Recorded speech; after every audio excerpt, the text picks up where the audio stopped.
que es en una forma más leve, lo que es el plasmodium malarial, y el Lobalade también tiene predominancia para permanecer latente en lo que es el hígado, pero es poco común en Perú, más que todo en México.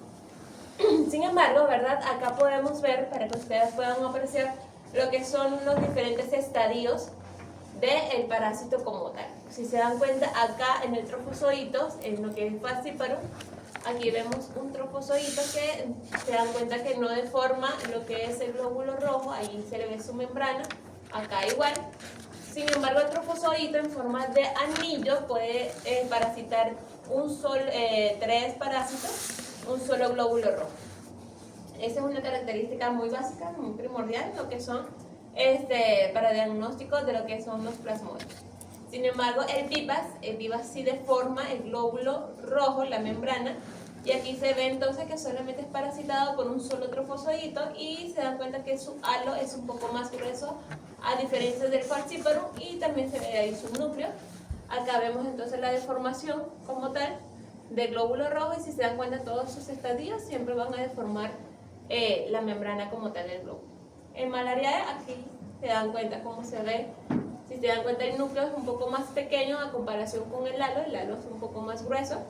Y aquí vemos un trofozoito, todavía no ha deformado la célula, aquí ya la está deformando un poco. La forma de transmisión, como anteriormente lo habíamos comentado, es a través, ¿verdad?, principalmente del vector, en este caso estamos hablando de la anófeles, de forma congénita y también por transfusiones. Y este sería el ciclo de vida. Acá tenemos entonces nuestro vector biológico. ¿Cuál es la diferencia entre un vector biológico y un vector mecánico? ¿Cuál es la diferencia? En el biológico, el parásito crece. Sí, en un ciclo de vida. Muy bien, esa es la diferencia. El mecánico, así como toma el parásito, lo que hace es transportarlo a otro lugar, pero es el mismo parásito, no ha cambiado, no ha hecho nada, solamente es de transporte. Es literalmente lo que yo estoy haciendo, muevo de un lugar a otro y es el mismo objeto. A cambio, cuando estamos hablando de un vector biológico, es que él toma, ¿verdad?, una forma, un estadio del parásito. El parásito cumple un ciclo de vida, un estadio diferente dentro del vector y como resultado tenemos un estadio biológico del parásito muy diferente al que comenzó. ¿Está bien? Eso sería entonces un vector mecánico y un vector biológico. En este caso, la malaria o el plasmodium tiene tres estadios diferentes. Vamos a ver cómo se desarrolla.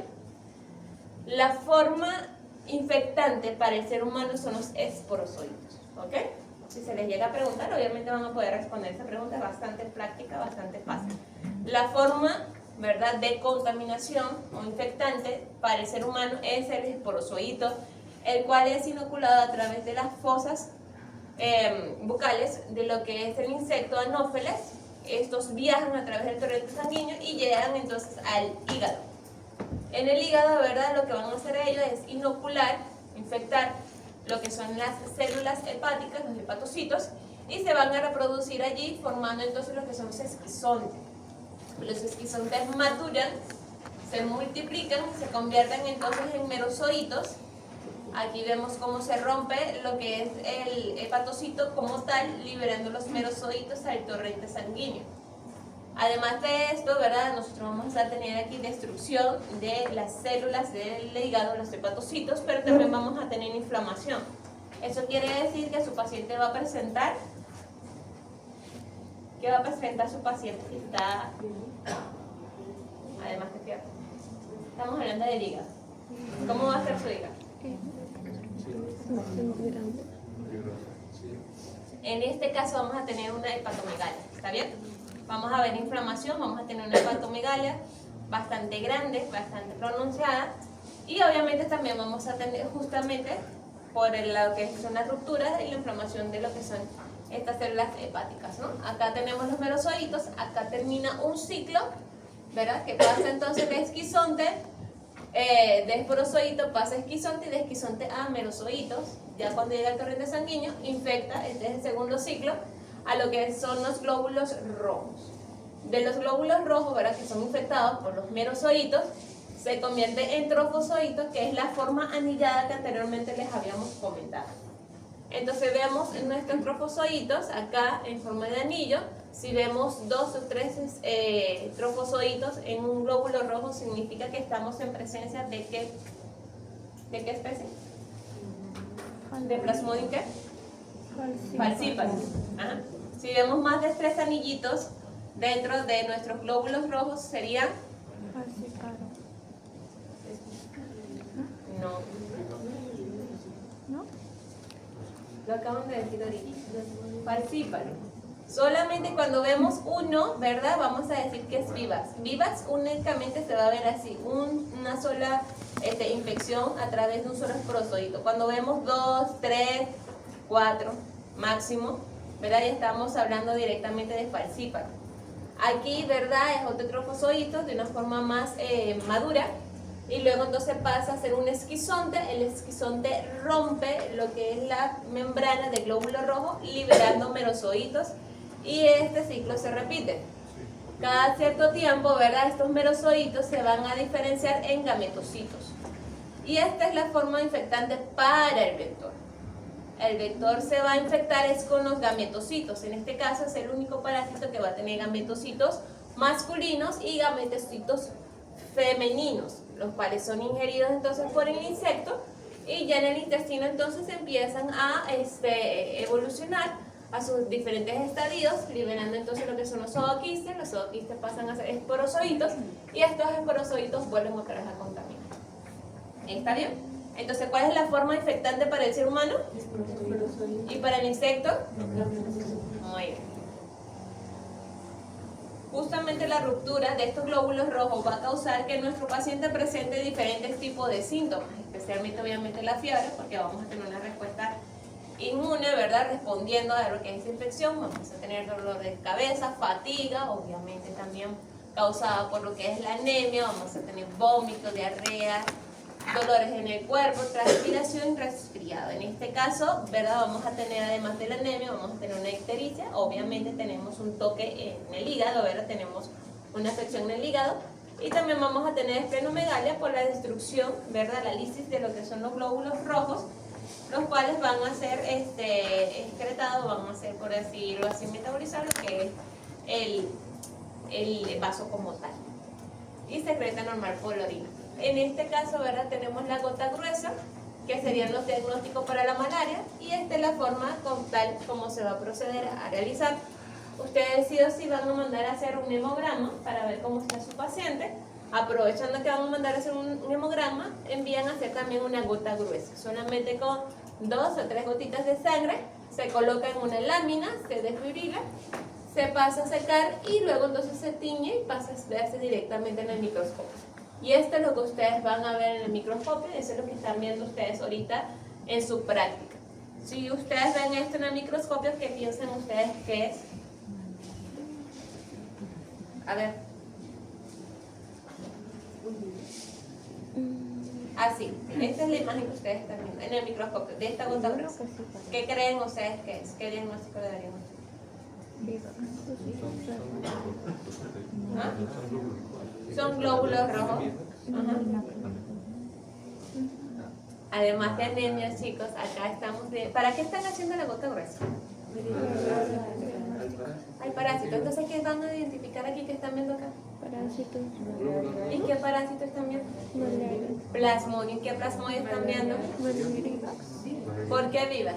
Porque no hay 3 de... Acá veo 2, acá veo 2, acá veo 2. Todos estos son trofozoitos y se ven 2.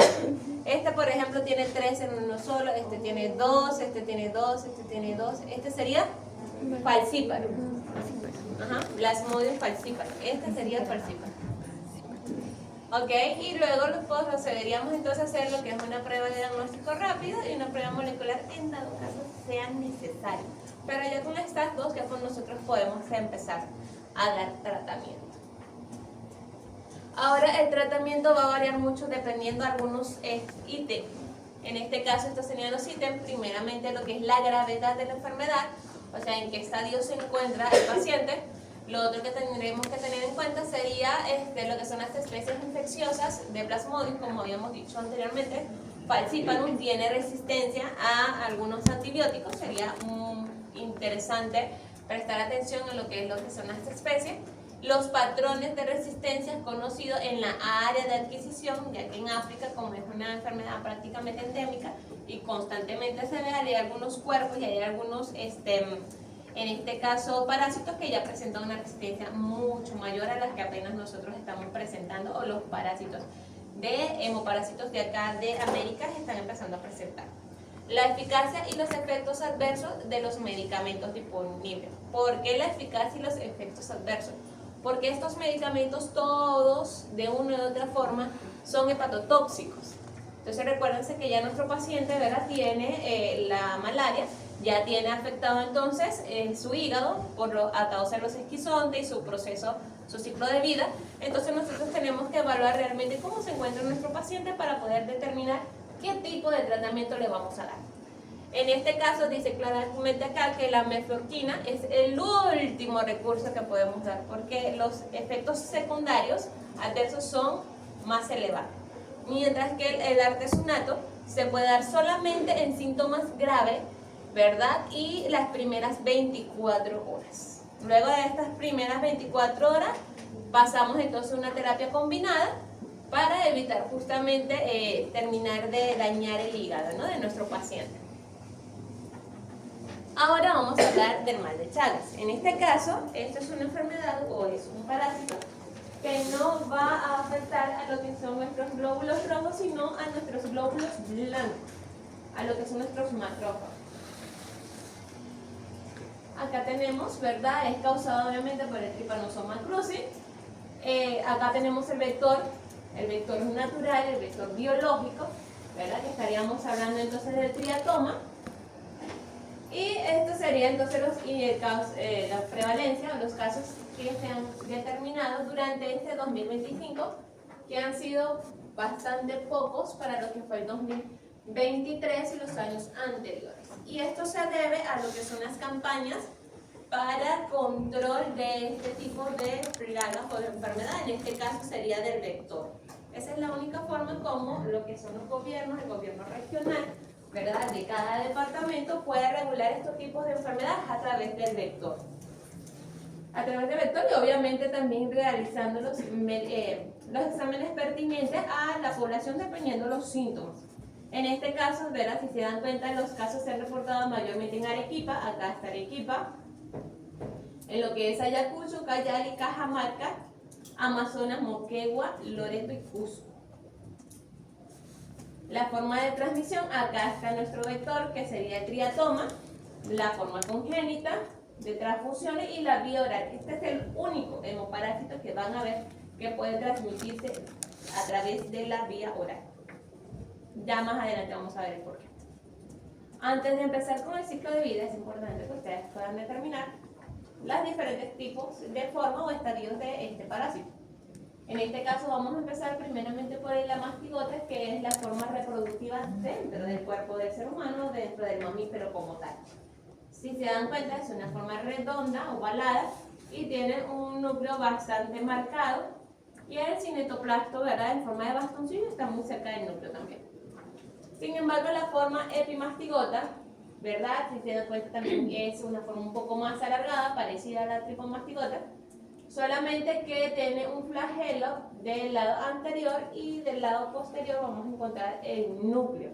Pero esta forma únicamente se va a encontrar en el tracto digestivo de los invertebrados. No lo vamos a conseguir en la sangre de ninguno de nuestros pacientes, ¿verdad? Y además de eso, esta es la forma reproductiva como ellos se multiplican o se reproducen dentro del cuerpo del invertebrado. Y acá tenemos lo que es el tripomastigota, que este sí vamos a ver en nuestras láminas, especialmente lo vamos a ver acá. Vamos a ver los tripomastigotas, ¿verdad? Presentando una forma de S, son alargados, forma de S o forma de C. Tienen una membrana que le recorre absolutamente todo el cuerpo. Su núcleo está en el lado anterior y su cinetoplasto está del lado posterior. Esa es la forma infectante para lo que es el vector como tal. El ciclo de vida de este parásito es muy diferente a todos los anteriores, porque este no se transmite a través de picadura, sino a través de las heces, del triatoma. ¿Por qué?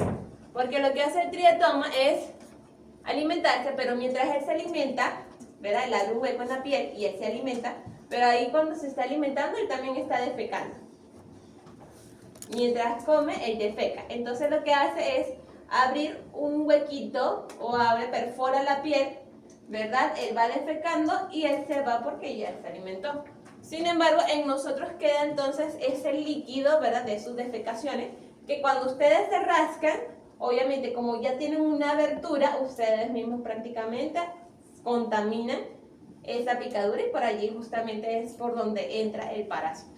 O también se pueden contaminar al momento en que se rascan y se pasan la mano por los ojos, por la boca, se rascan la cara, allí también ustedes están pasando la contaminación a través de todo su cuerpo, se podría decir, a través de toda su piel.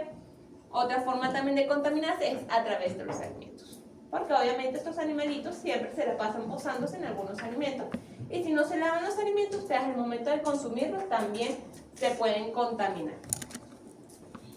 En este caso, ¿verdad? Tenemos acá, este sería el estadio como tal infectante del parásito para el ser humano, que sería el Tripomastigotes metacíclico. ¿Ok? Entonces, el estadio infectante para el ser humano es el Tripomastigotes metacíclico. En el caso de la malaria, ¿cuál era? ¿Cuál era el estadio de la malaria? Infectante. Esporozoides. Esporozoides. Exactamente, para el humano es porozoides. Ahora estamos hablando del mal de Chagas, estamos hablando del Trypanosoma cruzi, el cual su forma o su estadio infectante es el Tripomastigotes metacíclico, el cual, ¿verdad?, va a infectar a una célula macrófaga en este caso, y allí se va a multiplicar, ¿verdad?, se va a transformar a su estadio, ¿verdad?, de amastigote y allí va a empezar a multiplicarse, ¿verdad? Y de allí va a pasar a lo que a su siguiente estadio, que en este caso sería un tripomastigote sanguíneo. El tripomastigote sanguíneo y el tripomastigote metacíclico es completamente igual a nivel morfológico, ¿vale? Es absolutamente igual a nivel morfológico, solamente que se encuentran en diferentes lugares. El metacíclico lo vamos a encontrar dentro del triatoma y el sanguíneo lo vamos a encontrar dentro del paciente. ¿Está bien? Ok. Justamente este es el estadio infectante para el vector. O sea, el vector se va a contaminar es con el tripomastigota sanguíneo. Y el ser humano se va a infectar es con tripomastigote metacíclico. Entonces el insecto absorbe sangre, se infecta. Estos tripomastigotes se convierten en epimastigotes en lo que es el intestino, luego allí empiezan a multiplicarse y del intestino medio pasan al intestino posterior, donde se convierten en tripomastigotes metacíclicos. Y así se va repitiendo constantemente el ciclo como tal. Los síntomas van a variar dependiendo de la fase. En este caso, fase aguda, vamos a ver aquí el signo de Romaña, que es el que le había comentado del ojito. Vamos a ver a nuestro paciente así. Cuando nos llega un paciente con un ojito inflamado, además de preguntarle qué fue lo que te picó, ¿verdad? Podemos preguntarle también en dónde ha estado. En dónde ha estado, qué ha hecho, de dónde viene, para nosotros también empezar a sacar lo que es un probable diagnóstico, ¿verdad? Y también evaluar, porque si por ejemplo esto da positivo, eso quiere decir que en la zona donde él estuvo está el vector. Y si está el vector, entonces tenemos que dar una alerta para que el gobierno vaya y se haga cargo, ¿verdad?, del control de esos vectores y así no se pueda seguir replicando, ¿verdad?, ni generando esta enfermedad a los demás habitantes. En este caso vamos a ver fiebre recurrente, linfadenopatía, hepatoesplenomegalia, el signo de Romaña, que es este, y lo que es la lesión a nivel cutáneo del lugar donde fue hecha la inoculación. En la fase latente no vamos a tener síntomas, simplemente el microorganismo se encuentra latente, se encuentra escondido, puede ser en el hígado, puede ser en el vaso, puede ser en el corazón, en cualquier célula nucleada se puede encontrar él, pero específicamente esos van a ser los órganos más afectados. Y en la fase crónica, ¿verdad? Que es del 20 al 40% de los pacientes que tras una fase latente empiezan a presentar estos síntomas. Miocardiopatías crónicas, aneurismas, problemas gastrointestinales, un megacolon, entre otros.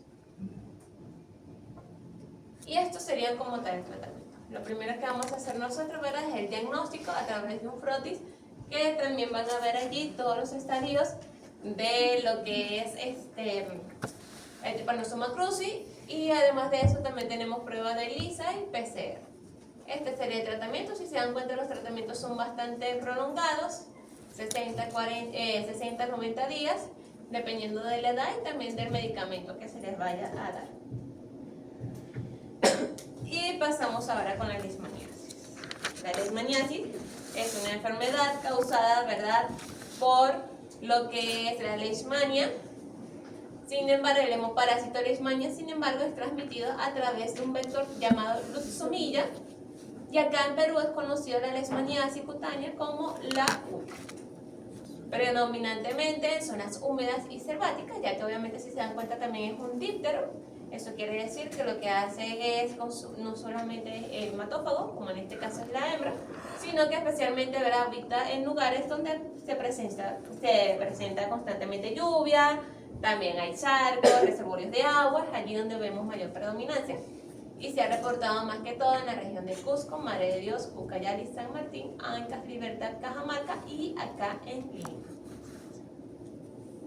Si se dan cuenta, casi todos los departamentos de Perú se encuentran afectados, así sea tengan 1, 3, 4, 10, hasta los que tienen más, que sería Cajamarca, que presenta 450, 300, 150, dependiendo el año, están variando las cantidades. Sin embargo, acá en Lima también nosotros tenemos cantidades bastante alarmantes, en las cuales hay 101, sin embargo le colocaron asterisco porque todavía sigue aumentando, ¿vale? En lo que va del 2025.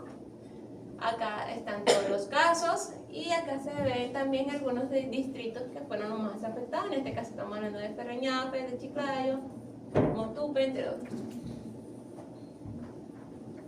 Este sería el ciclo de vida como tal. Este es el hemoparásito que tiene el ciclo de vida más corto de todos, ya que nada más tiene dos formas como tal en su estadio, ¿verdad? La primera forma de su estadio sería lo que es una mastigotes, son formas ovaladas, al igual que también los mastigotes de lo que es mal de Chaga o de Trypanosoma.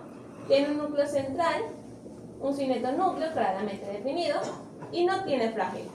Si se dan cuenta, acá nosotros tenemos nuestra célula nucleada y acá prácticamente nosotros no vemos citoplasma porque ya ha sido consumido y también ha sido destruido por estos mastigotes. El promastigotes, ¿verdad? Si se dan cuenta, es una forma un poco más alargada, tenemos un núcleo central y acá tenemos un cinetoplasto casi que terminal en la parte posterior, y vemos también un flagelo único que emerge del lado anterior, y esta es la forma infecciosa. A ver, acá tenemos entonces lo que son el ciclo de vida como tal. Tenemos el género Luxomilla, ¿verdad? La hembra, la hematófaga, va a inocula entonces a nuestro paciente, en este caso al ser humano, ¿verdad? Puede ser también mamíferos, perritos, todo tipo de animales, todo tipo de mamíferos, ¿verdad? Y le va a inyectar lo que son promastigotes. La forma de infección del ser humano es promastigotes metacíclicos. ¿Está bien? Esa es la forma infectante en lo que es la leishmania. Ella viaja, inocula entonces lo que son los macrófagos. Allí empieza su ciclo de vida como tal, empieza a multiplicarse de tal forma que revienta entonces las células, como acá estamos viendo, y ya luego entonces estos amastigotes tienen dos formas, o sea, ellos pueden seguir acá infectando constantemente las células nucleadas, o también pueden infectar a lo que son ya la hembra como tal de Luxomilla, la cual absorbe la sangre, se infecta por amastigotes. Estos amastigotes viajan entonces en lo que es el intestino, allí se transforman en promastigotes, luego promastigotes procíclicos, y siguen entonces a la válvula de faringio, donde allí ya empiezan a contaminar también al ser humano. Y así se replica el ciclo. Estas son las lesiones que vamos aquí. Esta sería una leishmaniasis cutánea. de la cual ya ha habido caso en Lima. Hace menos de 3 meses hubo un amigo de la iglesia, de acá de Villa Unión, que presentaba una herida así. Es un amigo mío, estábamos jugando fútbol, yo le veo esa herida en la pantorrilla y le digo que eso no es normal. Él me dice que no, que eso nada más le picó yendo a San Mateo de Otado en un full day, que no pasa nada. Y yo le pregunto cuántos días ha pasado, me dice no, tengo como 1 semana y media, 2 semanas, pero me pica y yo creo que eso fue una mosquita, algo me picó, fue lo que me dijo. Y yo le digo, eso no es una picadura normal, eso es UTA. Y él me dice, no, eso no puede haber UTA acá no hay UTA, Kelly, eso es por allá, por Cusco, por otro lugar. Y le digo, te doy 2 semanas para que eso se te reviente y se den cuenta que es UTA. Pues así fue. Fue una UTA, fue una lesión un poco más grande que esta, bastante pronunciada, bastante profunda también. Obviamente fue a la posta, le dieron su medicación, le limpiaron la herida y ya está mucho mejor. Sin embargo, ahí le queda completamente una cicatriz bastante horrible en su pantorrilla a causa de un pequeño descuido. También hubo una paciente que me llegó al laboratorio con una herida acá en esta zona, una zona bastante delicada. Si se dan cuenta, el tejido es muy débil, muy blandito, y ya tenía la herida bastante abierta, bastante afectada, y me dijo fue que el doctor le había mandado a realizarse una secreción de cultivo, un cultivo de secreción de herida, pero obviamente eso no era bacteria. Entonces apenas me llega ella al laboratorio, yo veo la herida, yo digo, ¿qué fue lo que te mandaron a hacer? No me mandaron a hacer, fue un cultivo de secreción. Yo procedo entonces a hablar con el médico que le mandó a hacer eso, le cambiamos el diagnóstico, le mandamos a hacer otro tipo de examen y determinamos que era una UTA. Entonces, en este caso, ¿verdad? Las lesiones pueden las pueden confundir ustedes por lo que es el tamaño, por también cómo está, cómo se encuentra y también el periodo, ¿verdad? Que ha pasado. Sin embargo, ustedes no pueden solamente decir que es una herida y mandarla a tratar como si fuera una bacteria, si en realidad estamos hablando de un hemoparásito, ¿vale? Tal vez si le hubieran hecho un mejor diagnóstico, ella hubiera tenido obviamente un mejor tratamiento y ya no tuviera casi que medio cuello comido por ese hemoparásito. En este caso nosotros vamos a ver lo que es una inflamación, vamos a ver una ulceración, vamos a ver granulomas y un periodo de incubación de semanas a meses o años dependiendo la edad y también el sistema inmunitario de nuestro paciente. Acá estamos viendo lo que es una leishmaniasis mucocutánea. Si te das cuenta, obviamente, cuando digo mucocutánea, es que afecta lo que son las mucosas. En este caso estamos viendo afectado lo que es la parte de la faringe, los tabiques nasales, ¿verdad? Laringe y tráquea. Obviamente, si nosotros no damos un buen tratamiento, si el paciente tarda mucho en venir, lo que vamos a observar es una mutilación de los tejidos blandos, los cartílagos, lo cual va a ser un poco más difícil todavía de tratar porque ya no solamente es tratamiento, es cirugía plástica también o de reconstrucción. Y vamos a ver lo que es edema local, hipertrofia en el labio superior porque generalmente es acá donde se va haciendo la propagación. Y vamos a ver la aparición de heridas, costras, entre otras, dependiendo cuál de estos mucosas o estas lugares han sido infectados. Y esto es lo que es una leishmaniasis visceral. Si se dan cuenta, como tenemos un abdomen bastante distendido, tenemos el hígado y el vaso bastante crecido, tenemos una médula ósea afectada también, y en la piel de nuestros pacientes también se va a ver reflejado esos problemas, ¿no? Esos problemas a nivel hepático y obviamente también causados por el parásito. Tenemos alteraciones del mecanismo de coagulación, ya que obviamente está afectando el hígado. Tenemos una reacción inflamatoria, fiebre intermitente y hepatoma esplenomegalia.